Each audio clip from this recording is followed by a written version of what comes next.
Çin hükümetinin ülkedeki Uygur nüfusunu azaltmak için kadınları kısırlaştırdığına ilişkin tanık ifadeleri ve raporlar her geçen gün daha ciddi ve endişe verici bir boyut kazanıyor. İstanbul'daki Uygur bir doktor tarafından 2013'ten bu yana muayene edilen Çin'den kaçmış 300 Uygur kadından yaklaşık %27'sinin kısırlaştırılmış olduğu belirtiliyor. Bu kadınlar muayene edilene kadar bu durumdan haberdar olmuyor ve neredeyse kadınların tamamı bir çeşit doğum kontrol yöntemi kullanmaya zorlandıklarını anlatıyor. Yine ifadelere göre kısırlaştırma operasyonları da başka bir işlem için gittikleri kliniklerde kendilerine genel anestezi verildiği sırada bilgileri dışında yapılıyor.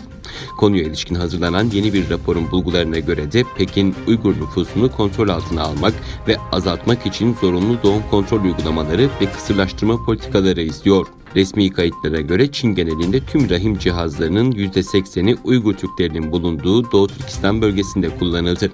Uygurlar üzerindeki baskılar başlamadan önce 2014 yılında bölgede sadece 3214 kısırlaştırma işlemi uygulanırken 2018'de bu sayı 60.440'a yükseldi.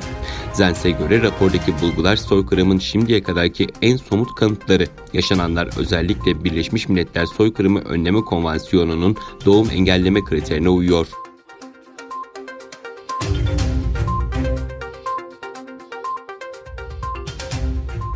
Türk iş adamı armatör Ali Kılıç ve Murat Hakan Sağlam'ın 2015 yılından bugüne kadar Çin'de tutuklu olduğu ve 12,5 yıl hapis cezası aldıkları ortaya çıktı. Ünlü armatörlerin Doğu Türkistan'daki kamplarda tutulduğu ve köle yapılan Uygur Türkleri gibi çok ağır şartlarda zorla çalıştırıldıkları öğrenildi.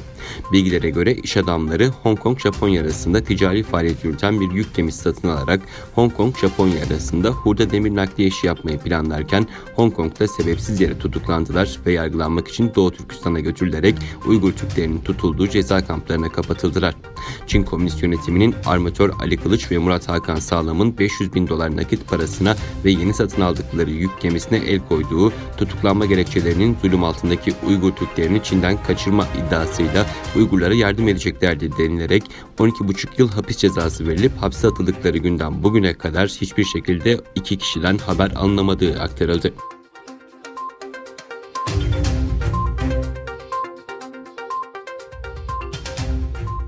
Zoom, Çin'deki kullanıcılarına video konferans hizmetini artık doğrudan sunmayacağını bildiren e-posta göndermeye başladı. Popüler video konferans platformu Zoom'un bugünden itibaren Çin'de doğrudan hizmet satışlarını askıya aldığı ortaya çıktı. Şirket 23 Ağustos'tan itibaren Çin'de artık sadece iş ortakları aracılığıyla video konferans hizmeti verecek. Zoom, Covid-19 döneminde adeta patlama yapan uygulamalardan biri olmasına karşın geçtiğimiz aylarda görüntülü görüşme işlemini yanlışlıkla Çin sunucuları üzerinden yaptırdığı gerekçesiyle çok sert eleştirilerin odağındaydı. Hatta birçok ülke ve dev şirket gerek eğitimde gerek şirket içerisinde Zoom'un kullanılmasını yasaklamıştı. Şimdi şirket bu hamleyle kendisini global pazarla Çin pazarından ayırarak temize çıkarmayı planlıyor.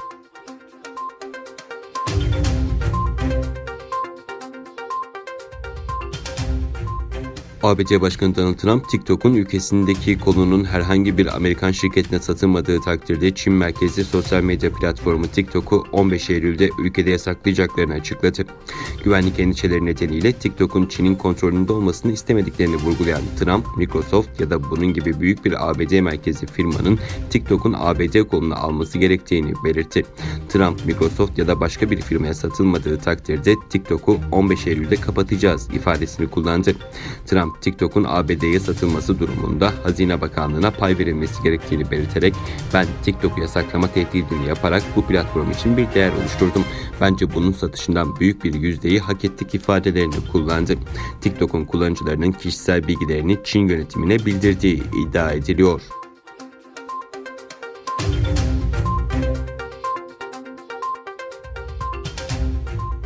Birleşmiş Milletler için hazırlanan bir raporda Kuzey Kore'nin nükleer silah programını sürdürdüğü ve birçok ülkenin Pyongyang'ın balistik füzelerini yerleştirebileceği minyatür nükleer cihazlar geliştirmiş olabileceğine inandığı belirtildi. Reuters tarafından görülen gizli bir Birleşmiş Milletler raporuna göre birçok ülke Kuzey Kore'nin son 6 ayda yaptığı nükleer testlerle nükleer programını ilerletmiş olabileceğini düşünüyor.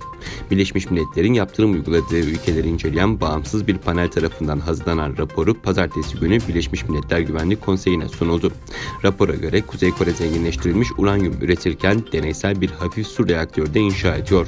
Kuzey Kore lideri Kim Jong-un geçen hafta yaptığı açıklamalarda güvenilir ve koruyucu nükleer caydırıcılarımız sayesinde bu dünyada artık savaş olmayacak ve ülkemiz sonsuza kadar güvence altına alınacak demişti.